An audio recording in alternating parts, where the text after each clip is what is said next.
So if you're working in the media space, you probably know this already, but layoffs are here, and it looks to be very, very scary. Now the headlines are going to read that CNN is firing, and they're going bankrupt, etc., failing, but it's not just CNN. In fact, it's pretty much every media company out there, and I'm going to go through the stuff and share it with you.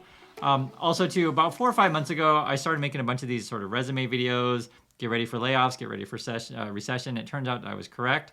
And this was the same time I was making predictions about that it looks like FTX is a scam. So I was right on a couple of the big things that we talked about on this channel. But I'm a very small channel, so no one listens to me. It is what it is. But one thing that is quite interesting, though, is if you are a big channel or essentially a paid contributor to go on something like a CNN, this is how much you get paid. It's really interesting. So contributor deals pay anywhere between 500 appearance to 300,000 per top level executive. So that part really was interesting. And then they're saying if you are a contributor that's going to be staying on with, say, CNN or any news outlet, et cetera, you're going to have your travel and expenses cut, and essentially they need to cut back on costs. So I don't know if these are the going rates still, but that's quite a bit, actually, guys. $500 to 300,000 per appearance. And you guys know that, if you go on TV, sometimes these things are like 5 minutes, 10 minutes, or whatever. Not even that, actually, on these kind of things. So I think my goal in life now is to be a paid contributor on CNN or Fox News, whoever pays the highest thing. But paid to contribute your knowledge can be very, very valuable, as you guys can see. So just wanted to share that little tidbit with you. But obviously, when you have to pay these people tons of money, it adds up. And sort of what's going on is places like a CNN or, you could say Washington Post, or you could say, we'll go through it, Disney, et cetera. It just costs a lot of money to have people on staff. Inflation is going up. Ad revenue is slowing down, right? So when the economy slows, ad budgets and marketing budgets are the first to go. And so media gets hit very, very hard.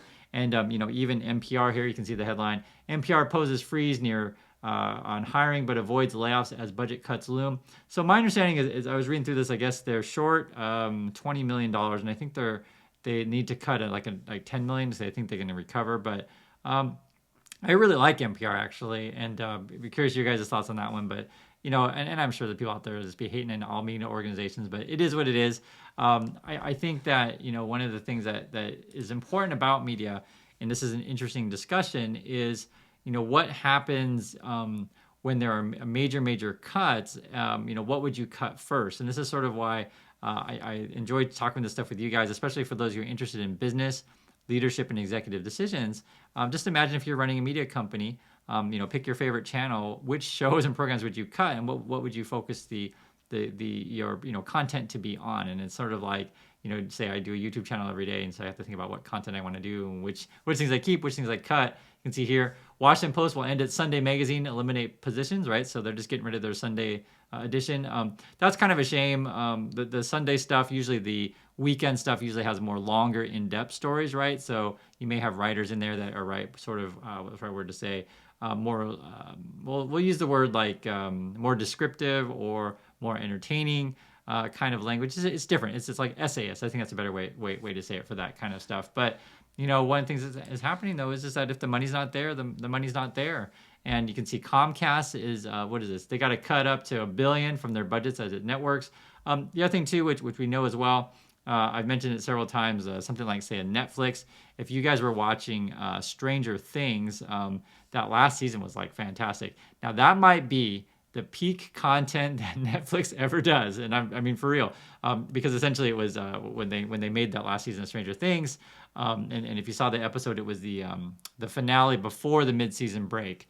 They're just a fascinating performance by young actresses. I say actresses because it was the I just don't know her name. Is the red hair actress who's really, really good, but she sort of represented the pinnacle of that because it was like major, massive, expensive CG kind of things, plus a great story, script writing. And when Netflix said, when they're making Stranger Things that season, they said, just do whatever you want.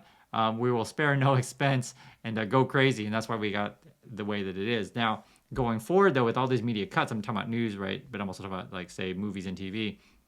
I think we're going to see a really paring back on a lot of programming And I know already, like for example, when we saw reports that Disney Plus was struggling, so we're going to probably see a pareback on that. And this may or may not be the end of the kind of really really cool high budget Marvel movies. I like Marvel movies. What can I say?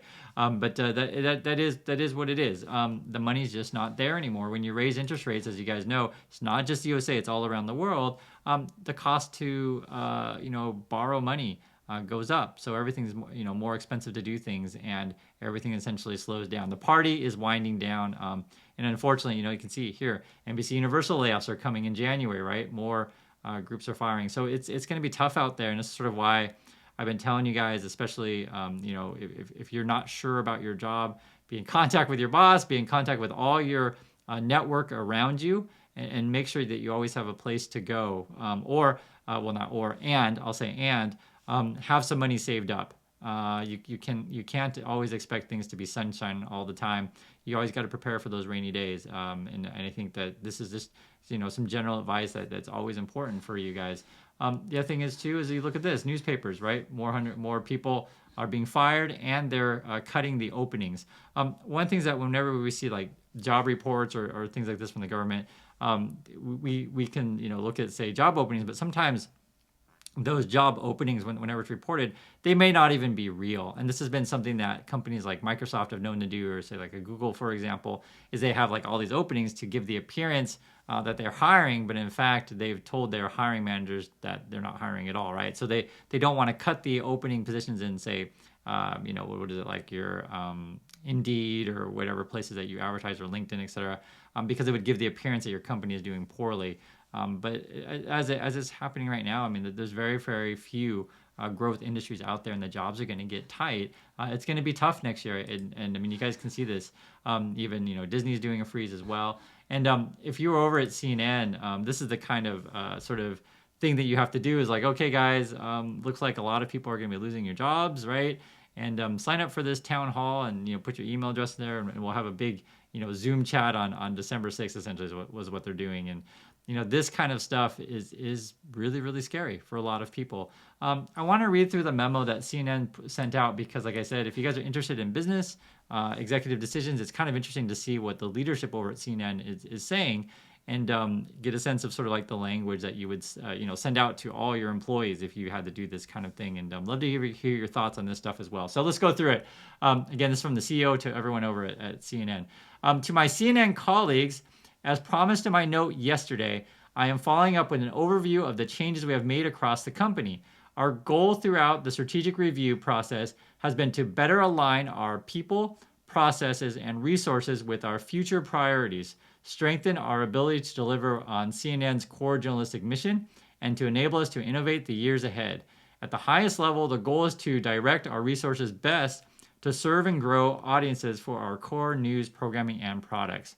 To achieve these goals, we will be reducing open job positions, reimagining our workflows, and aligning our staffing, investments, and focus around three key strategic priorities: programming, news gathering, and digital.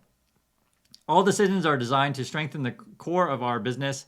Whilst it's not possible to capture every impacted role in an email like this, I want to walk through the broader changes we are making. And he actually goes through, you know what, we'll kind of skim through these. It's a lot. But basically, they have all these different parts of CNN. So they have this HLN, I think that's your headline news kind of section. And that they're no longer going to be doing live programming over there. And I guess, Robin Mead, if you like her, I guess it looks like she's probably going to lose her spot, or maybe they'll move her around. CNN International, they're going to be reorganizing their teams, right? And bureaus effective immediately. CNN Espanol, right? They got a ton of different things over here. We'll just read it here. CNN's linear network will seek to expand its audience by diversifying the network's programming beyond news. That's interesting. So they got to change content, and this is always a challenge for any media company.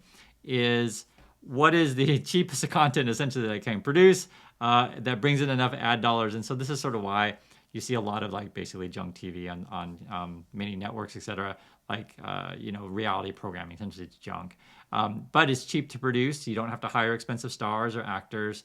Well, the contestants are actors, but not in the sense of big stars. And that's why it's cheap. They're not named, right? And if you don't know, reality TV is all fake. If you don't know, it is, but it's very, very cheap programming. You're still going to see it. So it's interesting how they're saying in CNN Espanol, we're going to go beyond news.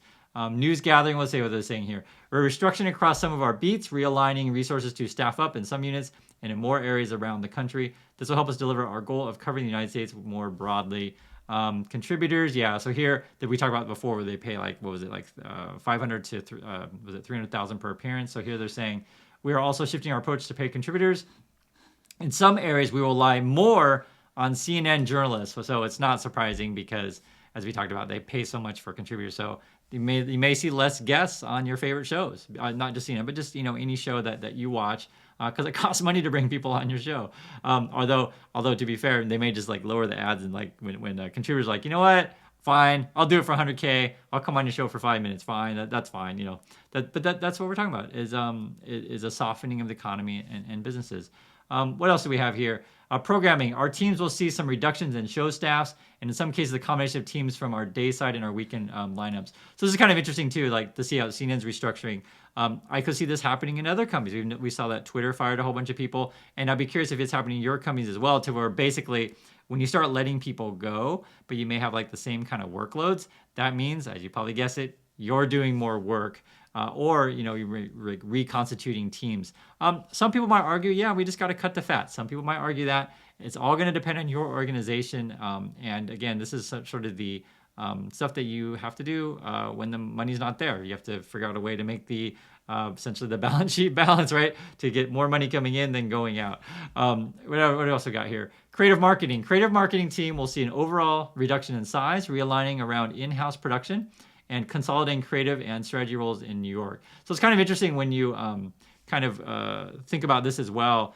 Like in CNN's case, this relates to the contributor thing, to where like, you know what, we're going to keep a focus on using our in-house salaried workers, right? Say with marketing, say with your journalists, because it can essentially reduce costs. So this is all about reducing costs, and it's just kind of interesting to go through this stuff. What other things we have here? Research is reorganizing to focus on CNN's core businesses and optimize our recently integrated digital analytics and data science teams. Operations, our teams are restructuring to align changes. CNN Digital conducted an exercise earlier this fall to ensure that they were best structured for the future. They made changes then, and as a result, there are no impact. Okay, so they're already restructuring their digital parts. And this is the last part that he says over at CNN, the CEO. The changes we are making today are necessary and will make us stronger and better positioned to place big bets going forward without fear of failure. To our departing colleagues, that means people are going to get fired, I want to express my gratitude for your dedicated and tireless service and for your many contributions to CNN. To all employees, I want to underscore the importance of taking the time you need to best be able to move forward. You can find resources to support you now here. I will be holding a town hall on Tuesday to answer your questions, which can be submitted anonymously here. I am proud of the CNN team. Together, we will ensure CNN continues to be the world's most vital source of news and information. This is from CNN, but we're probably going to see a lot of these kind of letters coming out from companies that are going to be leaked. And when they come out, I'll go over them with you guys.